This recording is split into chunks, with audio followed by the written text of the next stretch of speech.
अल्लाहच्या मर्जीसाठी रोजा। रमजान महिन्याचे रोजे फर्ज म्हणजेच अनिवार्य असल्यामुळे त्यास खूप महत्त्व आहे। रोजा ही एक प्रकारची प्रार्थना आहे। सर्व प्रार्थना या अल्लाहसाठीच आहेत, मात्र रोजाचा मोबदला साक्षात ईश्वरच देणार असल्याने त्याला विशेष महत्त्व आहे। कारण कुरान शरीफ मध्ये अल्लाहने म्हटले आहे की रोजा मेरे लिए है और मैं ही इसका अज्र दूंगा। यावरून रोजाचे महत्त्व लक्षात येते।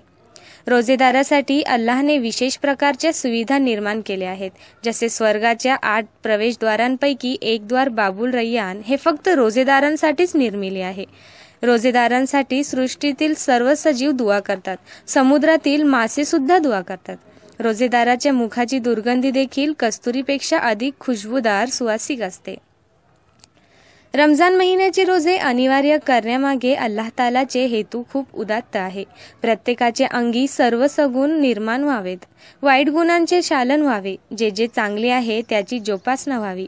मानवाला सर्व प्रकारच्या शारीरिक, मानसिक, नैतिक, चारित्र्यात्मक बाबी उपलब्ध व्हाव्यात व त्यातून एक सुशील चारित्र्यवान समाज निर्माण व्हावा।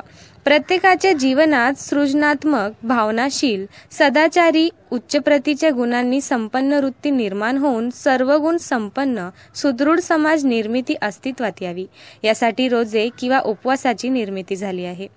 फक्त उपाशी राहणे व शरीराचे संतुलन निर्माण करणे एवढाच रोजाचा हेतू नाही, तर दैनंदिन जीवनात घडणाऱ्या प्रत्येक घटनेत विवेकाचा उपयोग करून आपले जीवन संपन्न कसे जगता येईल यासाठी आवश्यक सद्गुणांची जोपासना आपल्या अंगी व्हावी व त्याप्रमाणे आपले वर्तन असावे, यासाठी रोजाची आदर्श आचारसंहिता निर्माण केली गेली आहे।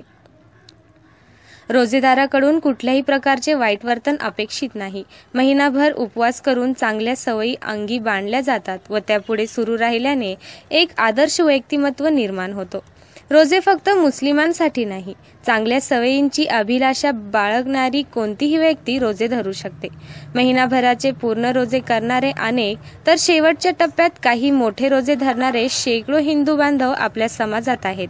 परमेश्वराला जाती धर्मापेक्षा मानवता धर्म वाढीस लावणारे लोक अधिक प्रिय आहेत। रोजा हा मानवता धर्म वाढीस लावणारा प्रकार आहे। कॉमन न्यूज साठी कार्यकारी संपादक सलीम खान पठाण।